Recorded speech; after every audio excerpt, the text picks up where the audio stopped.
اكتر حاجه ساعدتني في الوقت ده ان انا ابني نفسي هي حاجه واحده بس، هي ان انا ما كنتش بسمع لاراء الناس فيا.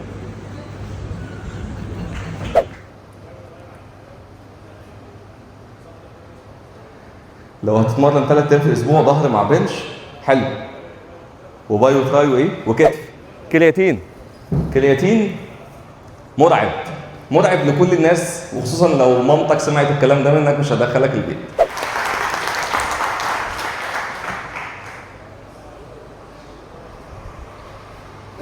السلام عليكم، ايه الاخبار؟ انا كابتن اسلام محمد. بدات الحكايه بتاعتي من زمان جدا، من حوالي 13 سنه لما بدات اتمرن فوق سطح بيتنا. الموضوع كان بسيط جدا بالنسبه لي، ان انا كنت هاوي الرياضه، حبيت الموضوع، اشتغلت عليه وكنت موظف. كانت حياتي كلها عباره عن روتين.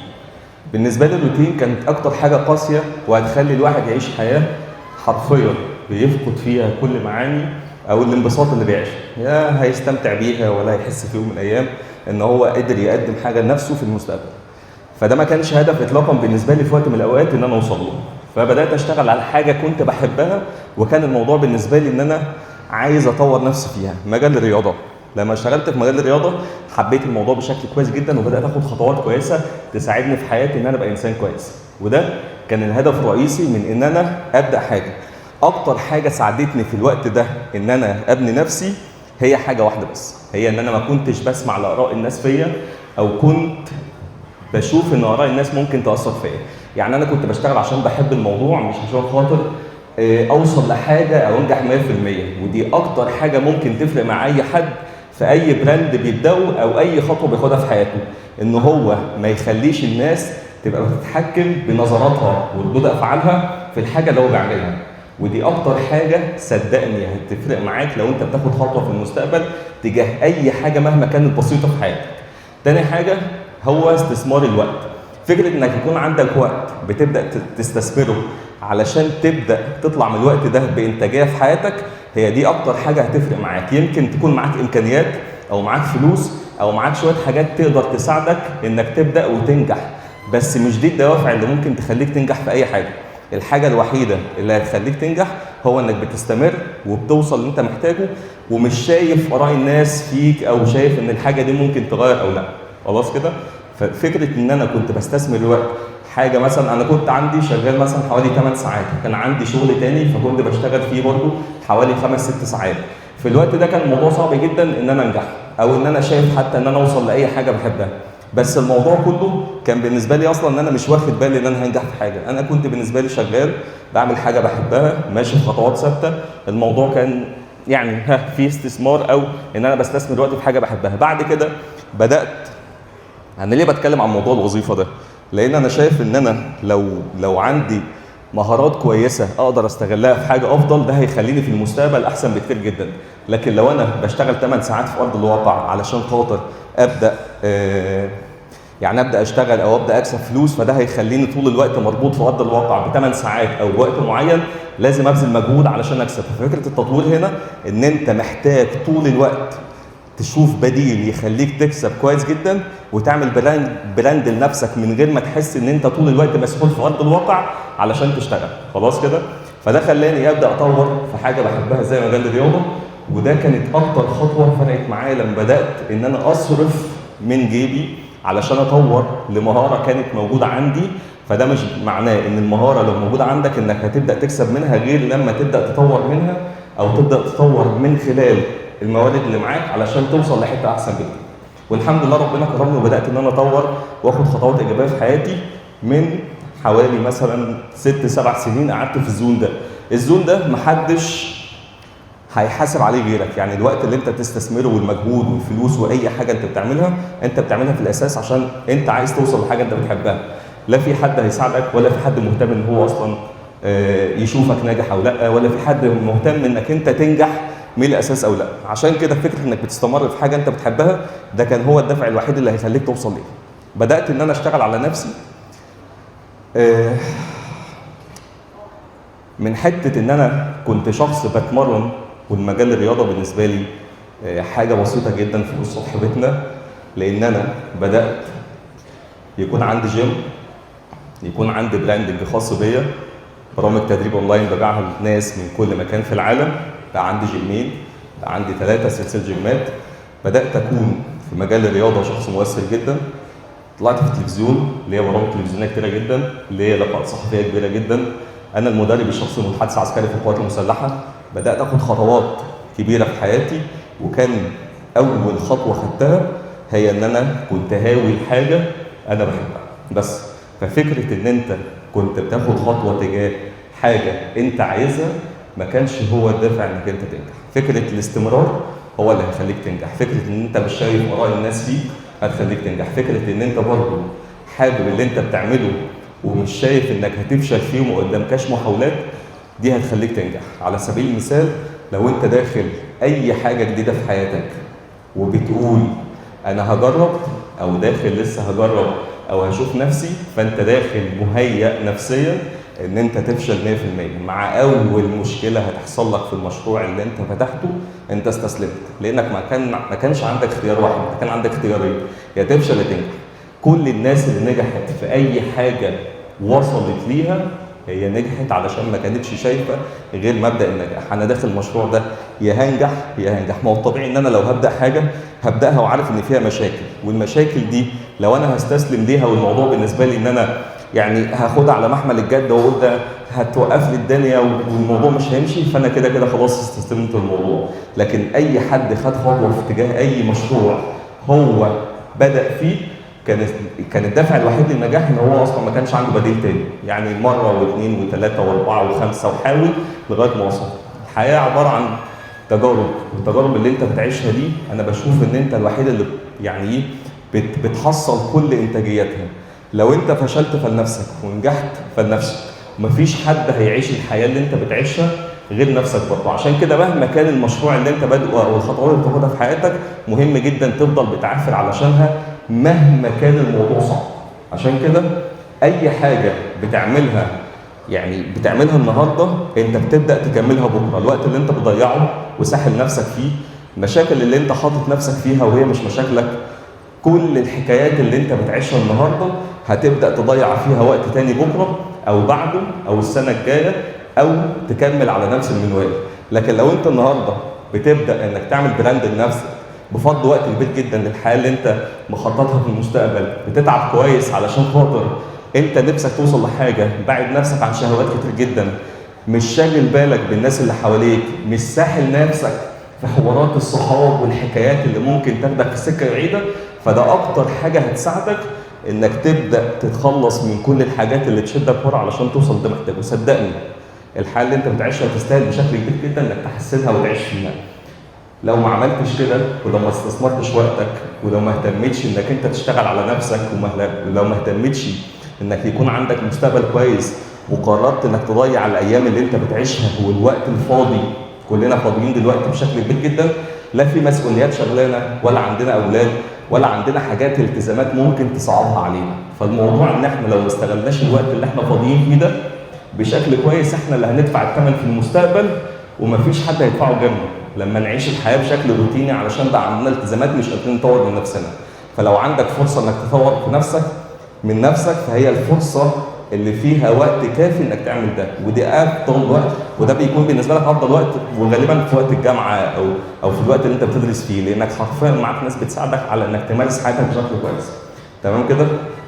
فاتمنى ان الموضوع يكون بالنسبه لك هو مجرد استثمارات، بالنسبه لك ان انت بتبدا تفهم ايه المناسب ليك، هتبعد عن ايه. في حاجات كتيره جدا ممكن يكون غيرك عايش فيها ومبسوط وانت حاسس ان انت لا انا ازاي، طب ما انا ممكن اعيش حياتي دلوقتي وبعد كده ابدا اشتغل على نفسي. الحياه ممكن ما بتديش الوقت وبتكرره في اوقات كتيره. يعني الوقت اللي انت بتعيشه دلوقتي مش هيتعوض بعد كده، الفرص اللي قدامك دلوقتي مش هتيجي بعد كده. كل الامكانيات المتاحه ليك دلوقتي ممكن الحياه ما تديكاش فرصه ثانيه انك تبدا تشتغل عليه او تعيشها بعد. عشان كده لو جات لك فرصه انك تنجح ما تسيبهاش، لو جالك وقت انك تستثمره في حاجه بتحبها ما تحاولش تعديه، لان كده كده ما حدش برضه هيبدا يدفع كل ثمن حاجه ضيعها غيرك انت. انا يعني اتمنى تكونوا استفدتوا من الموضوع، وانا معاكم لمده 10 دقائق كده. لو في اي حد عنده سؤال، حد عنده اسئله؟ مفيش حد عايز يخس؟ حد عايز يسال عن دايت او رياضه؟ انا شايف هنا اهو. انا شايف هنا اهو. والله انا ببص هناك بس انت اللي حاسس ان انا مركز معاك. حبيبي. طيب اتفضل. الصوت. نظام للنحافه، هو مفيش حاجه اسمها نظام غير لما اكون عارف وزن، معدل نشاط حركي، طبيعه ايه النشاط الحركي بتاعتي.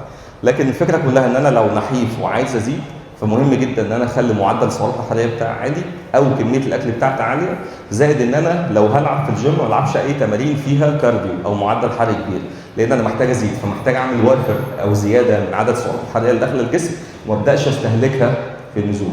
ده مهم جدا. والوجبات بتاعتي طبعا تكون متقسمه، نسب البروتين بتكون مثلا سي 40%، ونسب الكارب والدهون طالما انا كده كده نحيف، فده معناه ان انا بستهلك طاقه عاليه سواء في النشاط الحركي بتاعي او انا عصبيه او عندي مشاكل في معدل الحرق، فبالتالي لازم ازود الكربوهيدرات ونسبه الدهون. تمام؟ في اسئله ثانيه؟ ايه؟ افضل نظام تدريب على حسب عدد ايام اللي انت المناسبه ليك في التمرين. 5 بروس بليت. بروس بليت اللي هو صدر تراي، خلاص كده، وما ينفعش ناخد التراي مع يوم الظهر ونعكس عشان عمليه التشغيل، خلاص كده. يبقى هي صدر وتراي، ظهر وباي، كتف ترابيز، دراع كامل، رجل. كده 6 ايام. لا 5 ايام مش هينفع البوش بول ليج. احنا بنقسم عضلات الجسم كلها على عدد ايام التمرين المناسبه لينا. فلو بوش بول ليج يبقى 3 ايام او 6 ايام، 3 ايام رايح يوم، 3 ايام تانيين. بروس بليت 5 ايام. اتفضل. ايه؟ يومين. الابر واللور يومين، النص اللي فوق لو انا مثلا في ناس ما عندهاش مساحه خالص انها تروح الجيم غير يومين في الاسبوع. اولا الانظمه التدريبيه اللي احنا بنحطها بناء على ايه؟ على عدد الايام المناسبه لينا او اللي احنا فاضيينهم، خلاص كده. فانا لو هروح الجيم يومين في الاسبوع بس، فده بالنسبه لي افضل برنامج تدريبي او نمط تدريبي هو الابر لور. تاني، ما انت كده كده بتغير بقى البرنامج التدريبي كل ما زوايا الجسم تتطور. يعني انا شفت خلاص عضلاتي اتطورت كويس، فابدا اغير في البرنامج التدريبي، بس المينيمم بتاعه مش اقل من شهر. ليه شهر؟ لان انا لو بلعب ابر لور مثلا مرتين في الاسبوع، يعني ابر يوم لور يوم، فده معناه ان انا شغلت في الشهر عضلات جسمي النص اللي فوق كام مره؟ 4، فده مش كافي. يبقى ساعتها اطول المده. فاهم قصدي ايه؟ تمام. في اسئله ثانيه؟ افضل وقت للتمرين؟ افضل وقت للتمرين هو الوقت المناسب ليا. كل الناس دي فروقاتها الفرديه موجوده، يعني في ناس شغل الصبح، شغل بالليل، كل الكلام ده. فانا دوري كمدرب ان انا ما اصعبهاش عليه. لو هو مثلا مش قادر ينزل الصبح فمش هينفع اقول له لا ينزل الصبح، لا، انا بسهل له الدنيا. تتمرن الصبح عادي، تتمرن بالليل عادي، على حسب المناسب ليك. بس اهم حاجه يكون في تغذيه مناسبه وفي نوم كافي علشان عمليه الريكفري، والعناصر الغذائيه اللي انا باخدها من التغذيه تخدم على الجسم في عاده ايه؟ بناء العضلات. تمام؟ اتفضل. ممكن تعمل عضلات من البيت طبعا. بتعمل عضلات من البيت. هو احنا كده كده بنعمل في الجيم ايه؟ بنعمل في الجيم حاجه اسمها اجهاد عضلي، بيحصل عن طريق الوزن والتكرار. يعني الوزن بتاع الويت في الجيم او التكرار. في البيت ينفع نعمل طبعا عضلات في البيت نتيجه برضه وزن الجسم، تمارين بوزن الجسم والتكرار فيها. بس احنا في البيت بنوصل لحاجه اسمها تكيف للحمل التدريبي. بمعنى ايه؟ ان كده كده الجسم له وزن ثابت، فلما يبدا تزيد حجم العضلات في اول شهر او شهرين، فهيحصل حاجه اسمها هنا تكيف. يعني جسمك مش هيقبل قوي ان هو يزيد عضلات تاني غير لما تزود عدد التكرارات بتاعه ايه؟ بتاعه العدات نفسها بالظبط عشان توصل ليها. طيب ايه اللي هيخلينا نزيد اصلا؟ هو التغذيه. يعني انت في الجيم بتعمل حاجه اسمها، او في البيت، اجهاد عضلي بس عن طريق الوزن التكراري. يعني بتعمل حاجه اسمها تمزق للانسجه العضليه، خلاص كده. لو انا جيت بقى ما اكلتش مش هزيد، لو انا بوظت في الاكل ممكن ازيد دهون. فاهم قصدي؟ فالنظام الغذائي مع التدريب في البيت او في الجيم هيخليني اوصل لشكل جسم فت كويس جدا مهما كان. تمام؟ اتفضل. صوتك عالي بس معلش. حلو.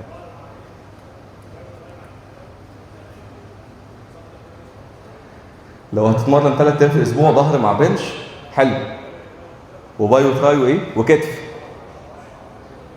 حلو. هي الفكره كلها ان انت كده بتمرن عضلات جسمك الكبيره مع بعضها. فاهم قصدي؟ طب معلش ممكن تعلي صوتك؟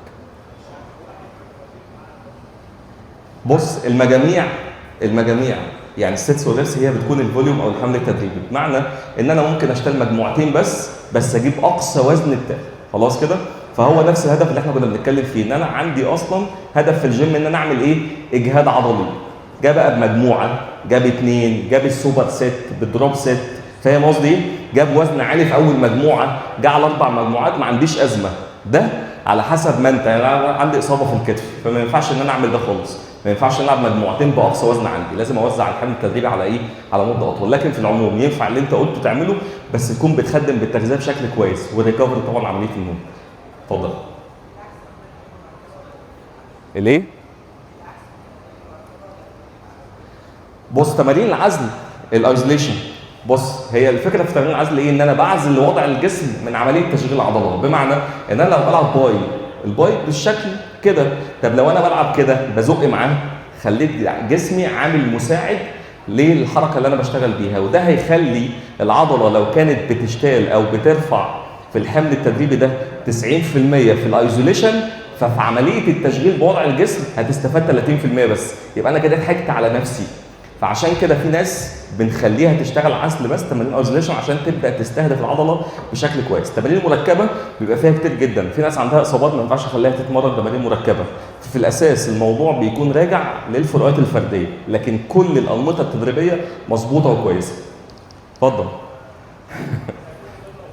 تاني؟ مش سامع والله. كرياتين مرعب لكل الناس، وخصوصا لو مامتك سمعت الكلام ده منك مش هدخلك البيت. بص الكرياتين هو عنصر واحد او حمض اميني واحد من سلسله الاحماض الامينيه. يعني اي نوع بروتين او اي نوع كرياتين او امينو او بتاخد ارجينين او بيتا الينين او اي حاجه، ده في الاساس هو مكمل غذائي فقط بيمد جسمك بعنصر انت مش عارف تاخده منين من الاكل. على سبيل المثال انت محتاج كرياتين علشان خاطر ايه؟ تخلي حجم العضلات يزيد ازاي؟ مش عدد الالياف العضليه تزيد، لا حجم العضله يملى ميه بس شويه، خلاص كده. الكرياتين حلو بس لو انا باخد كل احتياج جسمي من العناصر الغذائيه، يعني انا في الاخر معايا نظام غذائي بيخدم على الجسم بكل العناصر اللي هو محتاجها، ساعتها انا محتاج كرياتين ولا بروتين؟ كرياتين. ليه؟ لان انا باخد نسب البروتين بتاعتي، خلاص. طب انا بقى باخد كرياتين وانا مش عارف اكل اللحمه والفراخ بتاعتي، لا يبقى انا اخد بروتين اولى. يبقى الكرياتين او البروتين او الكربوهيدرات او اي عنصر بتاخده زي اللبن الصناعي اللي بتتباع في الصيدليه، زي الاوميجا 3 اللي بتتباع في الصيدليه، كلها مكملات غذائيه بتمد الجسم بعنصر معين انت مش عارف تاخده منين؟ من الاكل. تمام كده؟ حد عنده سؤال تاني؟ تمام، شكرا جدا ليكم.